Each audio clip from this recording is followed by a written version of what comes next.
Mahasiswa dan pemuda NTT yang tergabung dalam Jaringan Muda, Jarum, Nusa Tenggara Timur, NTT, Jabodetabek menyambangi Kejaksaan Agung RI untuk menggelar aksi unjuk rasa, seraya menyampaikan beberapa tuntutan di depan gedung Kejaksaan Agung RI, Rabu, tanggal 22 Desember tahun 2021. Permasalahan yang menimpa Bank Daerah Kebanggaan Masyarakat Nusa Tenggara Timur, NTT, yaitu Bank NTT merupakan drama klasik yang sekali lagi mempertontonkan betapa buruknya tata kelola pemerintahan dan penegakan hukum di Indonesia, khususnya NTT. Direktur utama dari Bank NTT telah melakukan tindakan korupsi. Kita ketahui bersama-sama kawan-kawan, 50 miliar dugaan korupsi Direktur utama Bank NTT.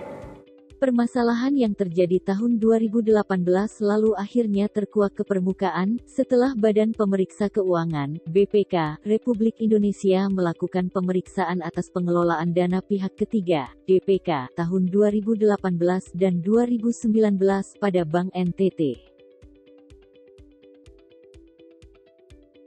Pada pemeriksaan tersebut ditemukan kejanggalan pada proses pembelian medium term note surat hutang menengah PT Sunprima Nusantara Pembiayaan (SNP Finance) oleh Bank NTT.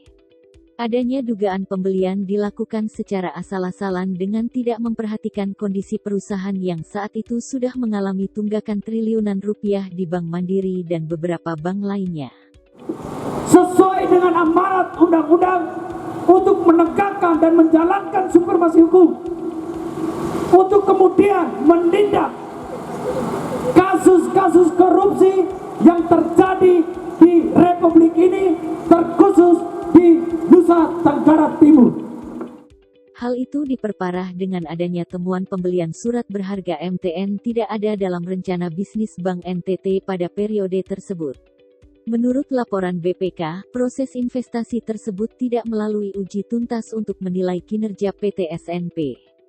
Hal ini mengakibatkan Bank NTT berpotensi mengalami kerugian sebesar 50 miliar rupiah, ditambah bunga kupon sebesar 10,5 miliar rupiah karena PT SNP yang sudah pailit. Hal lain yang juga menjadi sorotan adalah lambannya penanganan kasus ini oleh aparat penegak hukum. Terkesan adanya pembiaran, sehingga sampai hari ini masyarakat NTT belum mengetahui secara jelas siapa yang sudah ditetapkan sebagai tersangka. Bermodalkan mobil komando, Mokom, yang ditunggai oleh puluhan jarum NTT Jabodetabek, peserta aksi melakukan orasi secara bergantian. Terdengar dalam orasinya agar pihak Kejagung menerima perwakilan dari peserta aksi untuk melakukan audiens. Dalam aksi tersebut Koordinator Jaringan Muda, Jarum NTT Jabodetabek, Darius Pedeusritus dalam orasinya mengatakan telah terjadinya tindakan korupsi di Bank NTT yang diduga dilakukan oleh Direktur Utama Bank NTT sendiri.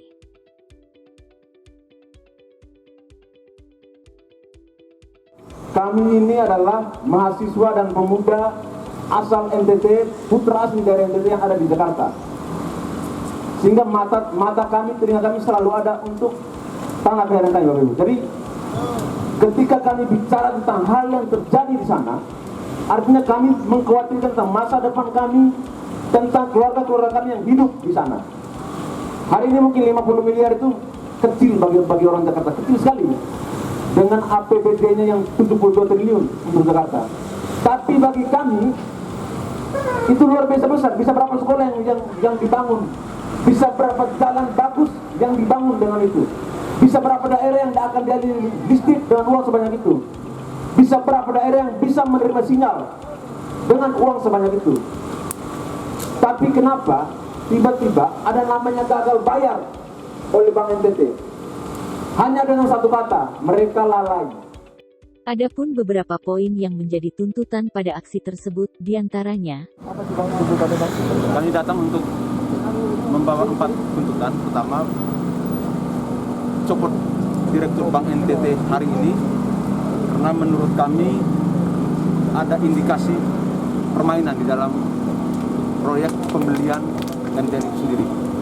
Lalu karena logikanya Bang, bagaimana kita bisa membeli sebuah perusahaan yang kita sudah tahu bahwa sebentar lagi akan pilot.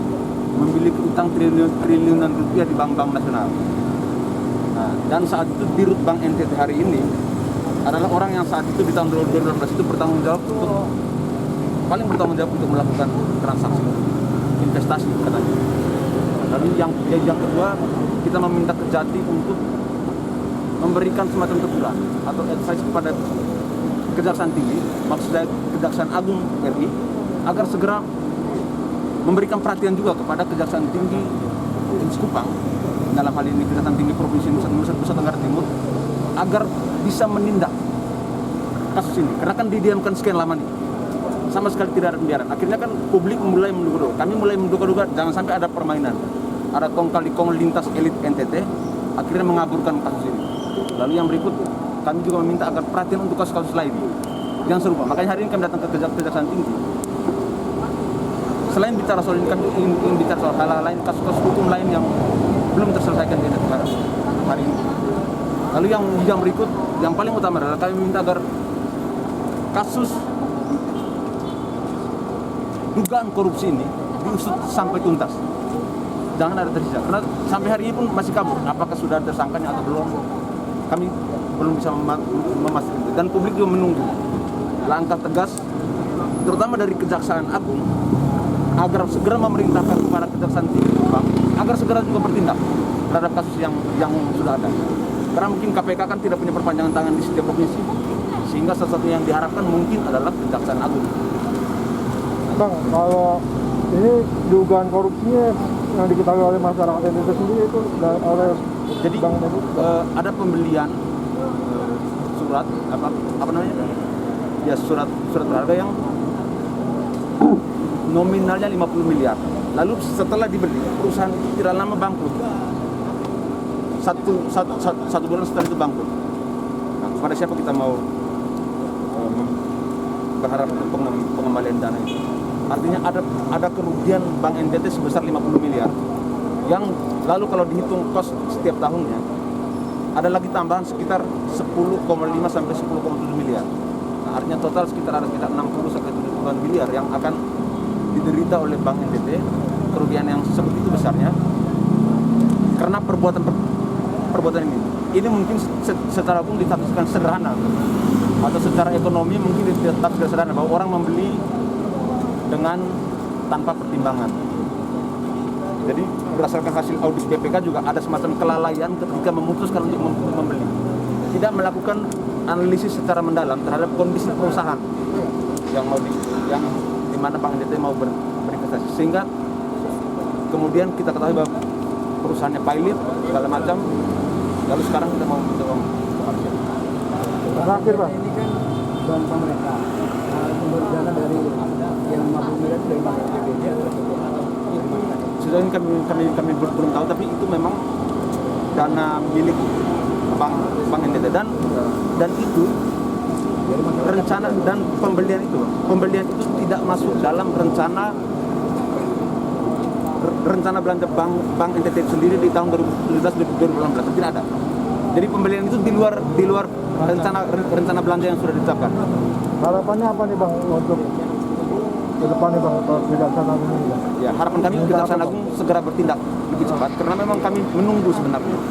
Tidak ada yang ditetapkan jadi tersangka sampai hari ini. Jadi kami menunggu tindakan cepat dari Kejaksaan Agung Negara Indonesia agar segera mengintervensi Kejaksaan Tinggi Kupang agar segera bertindak. Maksudnya minimal sudah ada tersangka, minimal ada yang dipanggil diperiksa, lalu yang paling utama adalah Direktur Bank NTT hari ini agar dia segera dipanggil, diperiksa, lalu diberhentikan dari jabatannya sebagai Direktur Bank NTT. Terima kasih banyak. Setelah dirasa aspirasinya mendapatkan tanggapan, Jarum NTT Jabodetabek membubarkan dirinya secara tertib dari depan gedung Kejaksaan Agung dan memilih untuk menunggu hasil nyata dari pihak Kejagungri terkait kasus Bank NTT. Dari Jakarta, laporan tim redaksi.